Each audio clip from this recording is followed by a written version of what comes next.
Η αντιμετώπιση της προχωρημένης οστεοαρθρίτιδας του γόνατος βρίσκεται σε μια νέα εποχή μέσω της ρομποτικά υποβοηθούμενης χειρουργικής. Ένα από τα πιο σύγχρονα ρομποτικά συστήματα είναι το πρωτοποριακό σύστημα CORI, μέσω του οποίου η επέμβαση της ολικής αρθροπλαστικής εξατομικεύεται πλήρως.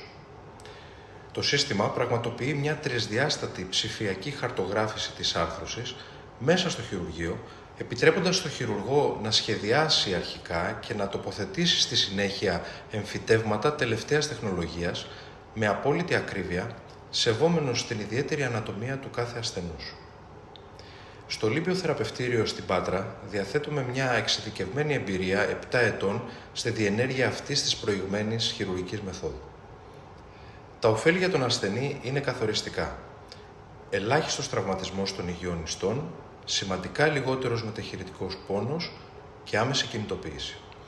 Ο ασθενής είναι σε θέση να περπατήσει λίγες μόλις ώρες μετά το χειρουργείο, φορτίζοντας πλήρως το πόδι του, ενώ μπορεί να αποχωρήσει με ασφάλεια από την κλινική μέσα στις πρώτες 48 ώρες.